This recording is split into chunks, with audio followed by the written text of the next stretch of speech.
So we're just here to discuss our audience feedback.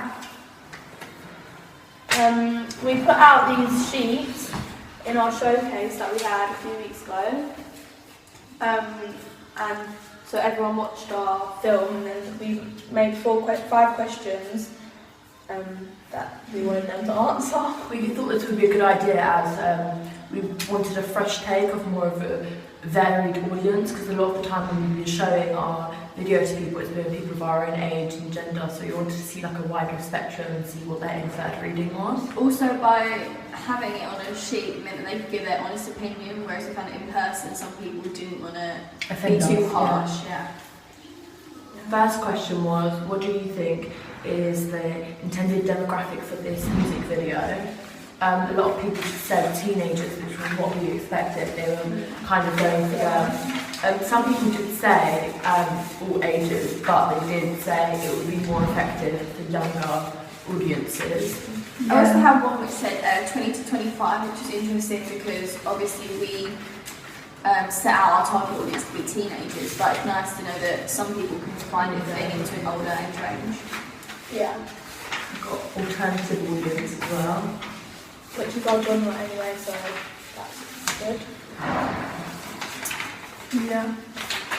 Mine mostly says teenagers, apart from one that says 18 to 25. Next question.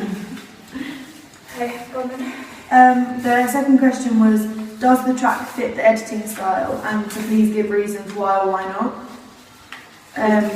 And we mostly got feedback that they liked our fast-paced editing that fit with the beat. They like the black and white filter. Somebody here has said that they didn't think that it did fit with it because they said that the song was slow, but our editing was too fast. So, I mean, we can now take that on board and watch our video and see what they mean and maybe slow it down a bit more in the slower part of the song. One person said that they really liked the mirror of herself and everything in the sink, which I don't know, what did you have? Everything's in sync. Oh! Yeah, some people also did say that they liked that it was fast-paced when appropriate, but then it also slowed down at like the more intense parts. I just heard a lot about the black and white filter, they really like that. Yeah. Same. Question 3 was, what did you understand to be the narrative of this music video? A lot of people said suicide, loneliness, isolation. Which is what we wanted to present anyway, so that... We kind of made it very ambiguous on purpose because we weren't very sure on what we really wanted the message to be.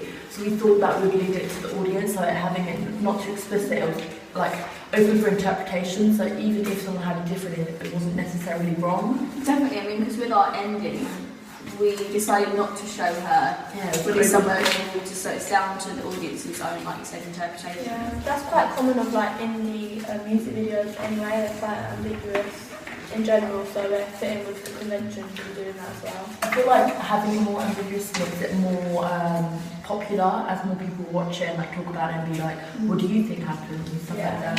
Yeah. Some people did put back on some of my sheets so that they got the narrative. Yeah. They got that she was putting stones in her pocket to... Oh, that was one of the problems. We said that a lot of people understood it was suicide, but they didn't make a connection between the Virginia Woolf story. So we said that people with literary backgrounds might be more appropriate for our target audience.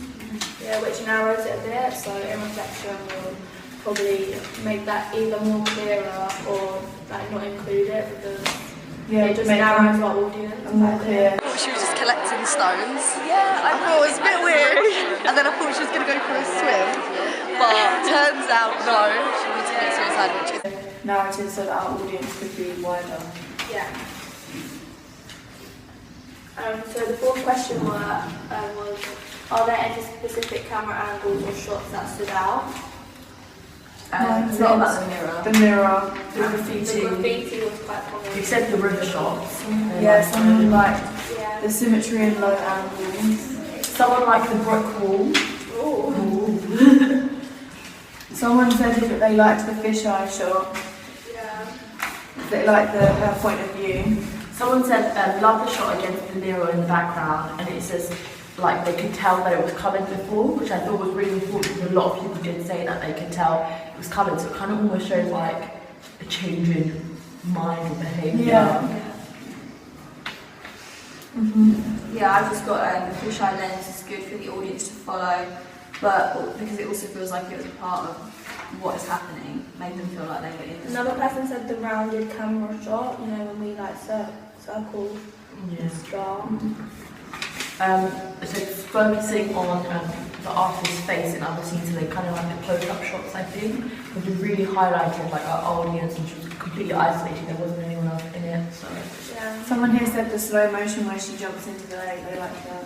Yeah. that was difficult timing, wasn't it? They like the overlapping, but that's none of that. A lot of people wanted the mirror effect. People thought that was an Yeah, the actual mirror effect. shot I do a lot here as well. And then our last question was, is there any suggestions for improvements if we to shoot this again? I don't have any. A lot of people did leave it blank, but there was some suggestions. For example, here it says, use bigger signs to emphasise the reason for them. Yeah. Because obviously we had to use the resources that were available to us at the time, so we couldn't find like bigger stones. We had to make do with the small. I really like this person. It says, none. Superb camera shots and lighting, atmosphere beautiful to look at. Someone said here it should have jumped into water. So I think maybe we should have emphasised the jumping in shot more, because a lot of people did say to me that they missed it.